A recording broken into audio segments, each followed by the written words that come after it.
robots desde hace ya muchísimos años, donde bueno, hubo un checo que diseñó la primera imagen y palabra robota, allí viene el término, algo así como persona que trabaja como esclavo, con esfuerzo, y es quizás lo que hemos querido alguna vez tener, una persona que trabaje por nosotros. Y se ha logrado en gran parte con todo lo que son los brazos robóticos en industrias automotrices en el mundo, donde ha reemplazado al hombre para bien, porque realmente allí había muchas personas que sufrían accidentes en base a un trabajo repetitivo y la concentración no es permanente del hombre, pero sí de los brazos robóticos. Está con nosotros el ingeniero Flavio Roberti, bienvenido. ¿Cómo anda, Flavio?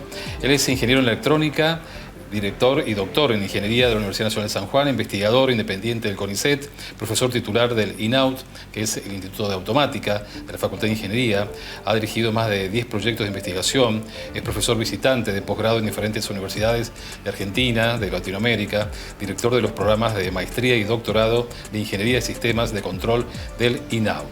Bueno, Flavio, más que nada, queremos conocer qué están haciendo ustedes allí en el INAUT, porque es mucha la actividad. Pero antes referirnos a la robótica, esta disciplina que proviene de la ingeniería, de la electrónica, que como decíamos, bueno, trata de emular lo que alguna vez un autor, una autora, dijo, bueno, vamos a construir a un ser humano, y que fue Frankenstein con diferentes partes de seres humanos, pero eso es ficción, novela, con mucho éxito, pero vamos a la realidad. La posibilidad de poder controlar elementos en base a la ingeniería y a la electrónica. Bueno, el concepto de robot o el hombre pensando en robot es bastante más antiguo que lo que mencionabas vos de la obra de teatro checa. Ya en los textos de Homero del siglo VIII a.C., bueno, se menciona a Talos, ¿no? Que era el autómata este que protegía a Creta de las invasiones. Entonces, bueno, eso es un concepto que el hombre lo viene pensando desde hace mucho tiempo. Ahora, materializándose de forma real, bueno, fue recién en el año 1950 donde aparece un manipulador robótico que se logra vender a la General Motors allá por el año 1962-1963, y es donde se inserta realmente la robótica en la industria, en particular en la industria automotriz, como vos bien decías, para suplir la tarea repetitiva del ser humano, ¿no? Y bueno, a partir de ahí tiene una evolución muy interesante, basada principalmente en las nuevas capacidades de los sistemas de cómputo, en los nuevos sensores que le permiten al robot tener un poco más de conciencia respecto de su entorno, para, bueno, salir un poco de ese ámbito tradicional, ese ámbito industrial, e insertarse en otros medios de trabajo. Hoy podemos ver a la robótica en el sector productivo, ¿no es cierto? Hay mucha robótica agrícola, hay mucha robótica aplicada a los sistemas de defensa, ¿no? Como vemos los drones. Hay robóticas también en los... exacto, como vemos ahí, esos son algunos desarrollos para aplicados a la agricultura. Este tipo de sistemas han logrado optimizar la producción agrícola. ¿Por qué? Porque se introducen en lo que se conoce como agricultura de precisión. En particular, ese es un desarrollo del INAUT, es un cuatriciclo automatizado que permite realizar tareas en el campo. Diseñado acá en San Juan. Diseñado acá en San Juan en el Instituto Automática de la Universidad Nacional. Correcto. Y bueno, y ese tipo de robots lo que permiten es poder detectar estados del cultivo mediante visión artificial y poder sacar un diagnóstico, ¿no? de cómo se encuentra la planta, si necesita pesticidas, si necesita más riego, menos riego, y entonces, bueno, aplicar insumos de manera localizada, con el consecuente ahorro de esos productos químicos, ¿no es cierto?, y potenciar un poco la producción en el campo. Nos tocó una vez ir a Gritech, que es la feria internacional de Israel, donde vimos cantidad de robots dedicados a la agroindustria. Impresionante. Sí, Israel es uno de los países pioneros en la robótica aplicada a la agricultura. También se desarrollan muchos cuadricópteros, ¿no? Los conocidos drones, para toma de datos, pero también ya hay unos drones bastante importantes. Para defensa. En tamaño. No, en agricultura en particular, digo. También para pulverizar y hacer, ¿cómo se dice? Aplicar pesticidas en grandes extensiones. Exacto. Sí, tenemos más imágenes que ya vamos a ver para que nos expliques la actividad que están desarrollando ustedes, que realmente es intensa y variada, sobre todo para asistencia y colaboración a lo que son las personas con diferentes patologías. Exacto. Las nuevas, bueno, ese es un robot aplicado a la defensa, ese es un desarrollo del Instituto de Automática también, de manipulador móvil, que se desarrolló en un proyecto con el Ministerio de Defensa de la Nación. ¿Por qué la defensa? ¿Cuál es el objetivo?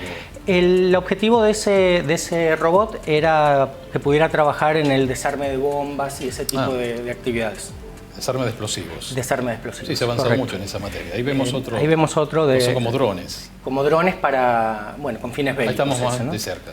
Exacto, ese es de la Fuerza Aérea Argentina. Ahora mucho en la guerra de Rusia a Ucrania. Exacto, lamentablemente también tiene la ciencia por allí es usada para esos fines. Bélicas también. Bueno, pero avanzando un poquito en lo que son las aplicaciones robóticas más actuales, también, como te decía, basado en la capacidad perceptiva que tienen los robots, la idea es poder insertarlos en un medio común de trabajo, ¿no? Y que empiecen a interactuar con las personas. Claro. Eso conlleva a que el robot tiene que tener cierta conciencia social. ¿Por qué? Porque ya no solo es importante que el robot sea seguro para la persona, sino que también la persona tiene que tener una sensación de seguridad, para de esa forma poder aceptar que el robot esté en su espacio de trabajo. Sí, seguimos viendo más imágenes. Entonces, eso es lo que se conoce como la robótica social, ¿no es cierto? En donde se utilizan estos robots en entornos hospitalarios o incluso para rehabilitación de niños con algún TGD o alguna aplicación de algunas patologías de esa clase, ¿no es cierto? Y en particular en el INAUT trabajamos en lo que se conoce como robótica de rehabilitación o de asistencia. Ese robot que vemos ahí es el único robot comercial de rehabilitación, que es el Locomat. ¿Dónde está en este momento ese robot? No, en el país hay, si mal no recuerdo, unos 3. Son, en otros países más desarrollados, bueno, se encuentran un poco más masificados. Pero no es un sistema común de encontrar. ¿Para qué sirve ese robot? Ese robot cumple la función de proveerle a la persona unas tareas de rehabilitación de forma repetitiva y continuada. Porque la rehabilitación, bueno, está probado que funciona cuando la persona es constante. Claro. Pero, ¿qué se observa? A ver, hoy en día se calcula que hay aproximadamente 2.400 millones de personas que se verían beneficiadas con un proceso de rehabilitación. Si sacamos la cuenta, es el 30% de la población, es un montón. Impresionante. Entonces, como que el sistema de salud no es capaz de responder a esa demanda, y eso genera que aproximadamente el 50% de esas personas no reciban el tratamiento adecuado. Entonces ahí es donde la robótica puede venir a suplir, no a suplir, sino a asistir a los terapeutas en las tareas de rehabilitación repetitivas y con la consecuente mejora en su proceso de rehabilitación. Hay muchos estudios también si conviene imitar al hombre o no, porque por allí le choca a la persona ver un humanoide metalizado. Por allí no se sabe. Ustedes, bueno, tienen asesoramiento de psicólogos, sociólogos. Bueno, por eso mismo es que la robótica ya no solo tiene que cumplir con la función específica o la tarea específica para la que fue diseñado, sino que tiene que cumplir con esos otros aspectos que vos mencionás. Por ejemplo, hoy los robots que interactúan con personas tienen que incluir aspectos de proxémica. La proxémica es, bueno, que la persona tiene sus distintos espacios, ¿no? Su espacio íntimo, su espacio personal, y el robot tiene que ser capaz de identificar en qué momento la persona quiere que él se acerque, claro, o cuándo no. La oportunidad. Exacto. Entonces todos esos aspectos hacen que las personas estén más propensas a aceptar a los robots en su entorno de doméstico. ¿Allí qué estamos viendo? Ahí estamos viendo justamente un robot de rehabilitación para niños que tienen problemas cognitivos principalmente.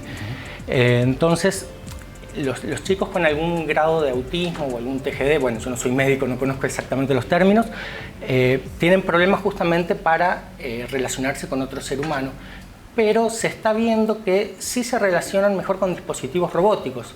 Entonces se utiliza a estos robots justamente para asistir a sus terapias e interactuar con los niños y poder hacerlos progresar en sus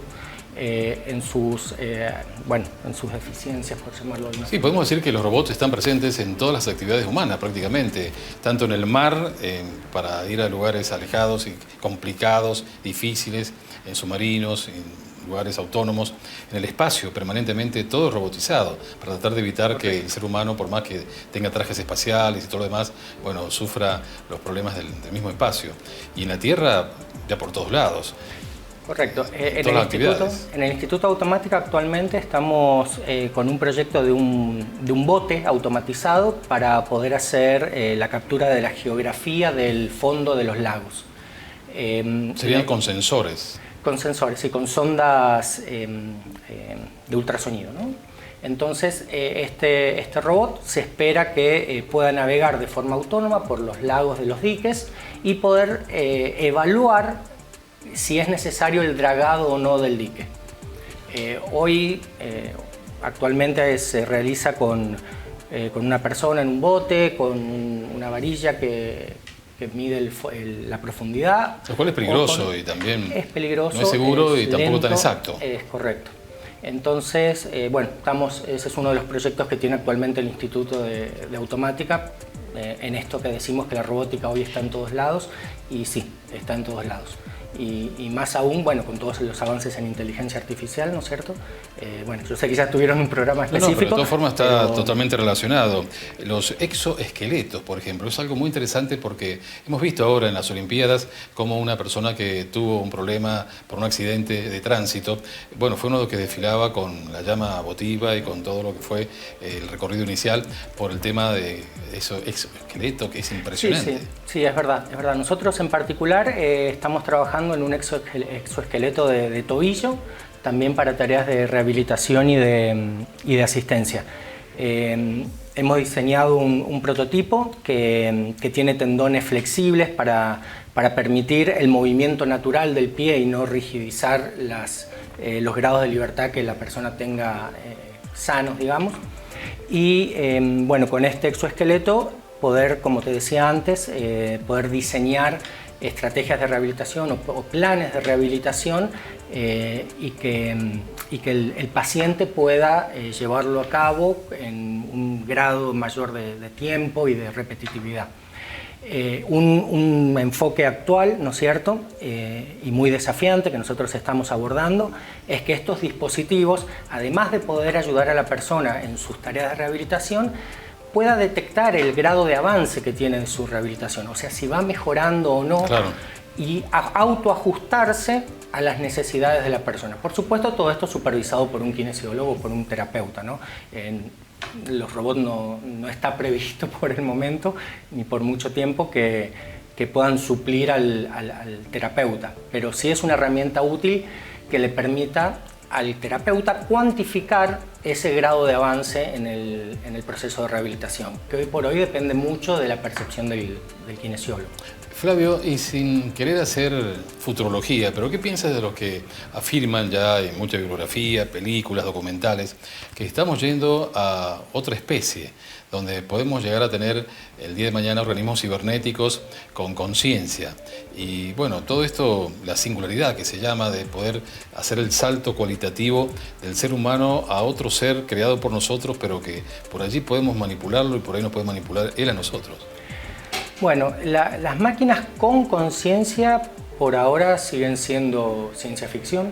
Es difícil saber cuánto falta para que un robot o una máquina con inteligencia artificial pueda tener conciencia.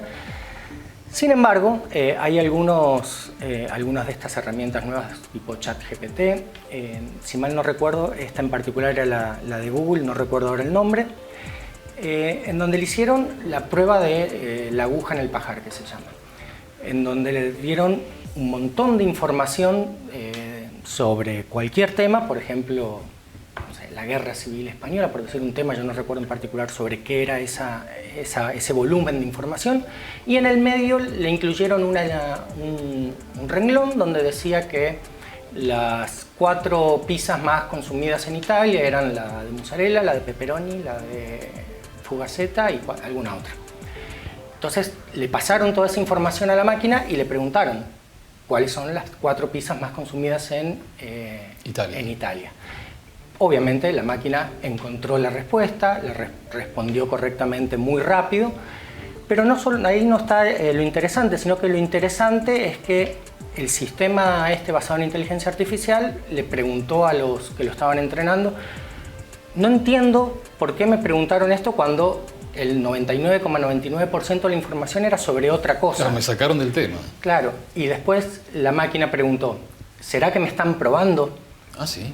Claro. Bueno, pero eso es una deducción. Entonces, eso ya implica metacognición. Eso implica que la máquina se reconoce a ella como un ente, reconoce que hay alguien más afuera, y no solo eso, sino que interpreta la pregunta que le hicieron por fuera de la pregunta.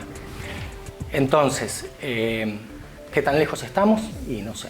Peligrosa la inteligencia artificial, más allá de que es necesaria, que hay que seguir desarrollando, pero hay autores que dicen: cuidado, acá tiene que haber una reglamentación. Se firmó hace poco un acta de varios tecnólogos, científicos, pero ¿cómo ves el futuro de la inteligencia artificial?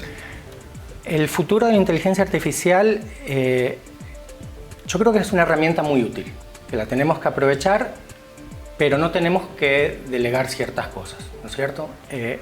Hoy nosotros, bueno, yo que estoy también inserto en el sistema educativo, lo más importante es que nuestros estudiantes aprendan a utilizar la inteligencia artificial, y ya no es importante transmitir contenidos. Los contenidos están disponibles para todo el mundo.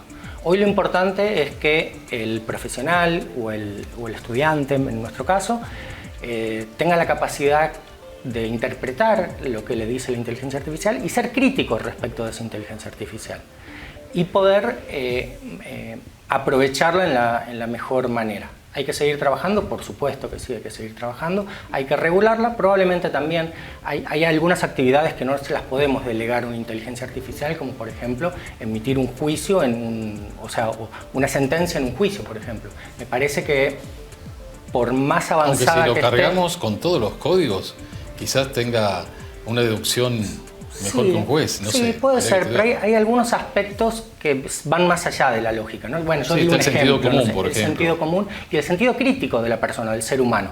Eso es a lo que tenemos que apuntar a desarrollar nosotros como personas, y no tanto la transmisión de contenidos y esos otros aspectos tan clásicos en la educación que hoy por hoy quedan obsoletos. Flavio, contanos un poco del INAUT, el Instituto de Automática de la universidad, que ha dado mucha satisfacción a toda la Universidad de los sanjuaninos, porque hace años vienen trabajando ustedes. Bueno, allí un ex rector como el doctor Benjamín Kugen, también un impulsor. ¿Y cuántos han pasado por allí? Personas que conocemos, que han dedicado gran parte de su vida al diseño, a la tecnología basada en la ingeniería electrónica. Ustedes, cuando toman un proyecto, ¿lo hacen porque viene un pedido, por una necesidad social? ¿Cómo se originan los proyectos? Bueno, hay dos tipos de fuentes, ¿no? de proyectos, digamos. Uno son los que abordamos pedidos de soluciones específicos que nos transmite nuestro entorno. Actualmente el instituto está desarrollando algunos robots para agricultura, como habíamos dicho, por pedidos de empresas. Pero también tenemos los proyectos de investigación aplicada, pero más científico, ¿no? sin una transferencia inmediata al medio, pero que se esperaría que pueda brindar soluciones a futuro. ¿Cuáles serían esos proyectos? Entonces, bueno, hoy por ejemplo tenemos proyectos que abordan la temática de la carga simultánea, carga de algún elemento por dos o más drones vinculados con una cuerda. Para transportar. Para transportar, hacer delivery de paquetes o ir y tomar algún elemento de algún lugar, ¿no? Allí vemos... Bueno, ahí vemos el exoesqueleto de tobillo que te comentaba antes, donde se ven esos tendones flexibles que lo accionan. En particular, ese dispositivo no es un pedido específico, ¿no? de un centro de rehabilitación, pero nosotros creemos que podemos hacer aportes al área. Lo que se veía antes es un bastón robotizado que también estamos trabajando en el Instituto de Automática. La idea de ese bastón es que, además de poder dar soporte a la marcha, digamos, poder servir como apoyo a una persona con una cierta dificultad para caminar, también tenga otras funcionalidades que no las tiene un bastón clásico, como por ejemplo guiar a la persona en un entorno o poder advertir a la persona si hay una situación de peligro, como un escalón o alguna silla en su camino. Y aparte tener alguna reacción activa ante la detección de una situación de caída, por ejemplo. Hoy tenemos un estudiante de doctorado que aborda ese tema de manera específica, cómo detectar la situación de caída y cómo debe reaccionar ese bastón para evitar justamente que la persona que ya tiene algún problema de movilidad, bueno, se caiga. Obviamente estamos asesorados por personal de salud, ¿no? Por kinesiólogos, por fisiatras. ¿Y tienen pedidos de centros de salud, de hospitales, o ustedes tienen a personas que concretamente pueden acercarse al INAUT con una patología, que puedan caminar, por ejemplo? Hoy tenemos un problema administrativo, si se quiere, que para poder brindar una solución de este tipo nosotros necesitamos poder hacer pruebas clínicas, y las pruebas clínicas son un tanto complejas porque, bueno, como te imaginarás, requieren de la aprobación de un protocolo experimental, y hoy tenemos un solo comité de ética que puede hacer ese trabajo, que es el comité de ética que está en el hospital. Y bueno, nosotros estamos un poco peleando o abogando porque la universidad tenga su propio comité de ética interdisciplinario, y que eso, bueno, nos facilite un poco la realización de pruebas clínicas, sin las cuales es imposible poder brindar una solución así a una persona, ¿no? Hoy trabajamos mucho en cooperación con un centro de rehabilitación en Chile, en Punta Arenas, y en la Universidad Federal de Espíritu Santo en Brasil, donde ellos, bueno, tienen ese aspecto un poquito más aceitado que nosotros. No es que no se pueda hacer, de hecho en el Instituto de Biotecnología actualmente están trabajando, ¿no?, en desarrollar estos protocolos experimentales y poder aprobarlos por el Comité de Ética del hospital, y eso, bueno, permitiría avanzar un poco más acá en San Juan en lo que son las pruebas clínicas de todo este tipo de dispositivos. Muchas gracias, Flavio, por estar con nosotros esta noche. No, muchas gracias en Evolución Humana. El doctor ingeniero Flavio Roberti, miembro del INAUT, una cantera de científicos de primer nivel que trabajan en inteligencia artificial, en robótica. Son orgullo de San Juan, de la universidad, este instituto de automática, donde, bueno, allí los ingenieros en electrónica luego viajan a diferentes partes del mundo para especializarse. Conocemos los antecedentes curriculares, prácticamente todos los miembros han pasado por acá en Evolución Humana en numerosas oportunidades para hablar de inteligencia artificial, robótica. El doctor Carelli, el mismo doctor Kugen, el doctor Patiño, bueno, en esta noche acá Flavio Roberti y cuantos más, ¿no? Por eso la universidad no es un lujo, es una necesidad. Y la ciencia, la investigación aplicada a los grandes problemas humanos, que simplemente uno puede decir, bueno, un accidente de tránsito lo tiene cualquiera, y uno dice, se me acabó la vida en ese accidente. Para nada, eso era hace más de un siglo atrás. Ahora, con todo esto que es la biónica, algunos le dicen, la tecnología, la robótica aplicada al ser humano en cuestiones de salud, un avance impresionante en San Juan, que eso es lo que hay que destacar. Sanjuaninos, la Universidad Nacional de San Juan, impulsando estas investigaciones. Muchas gracias, Flavio. No, gracias.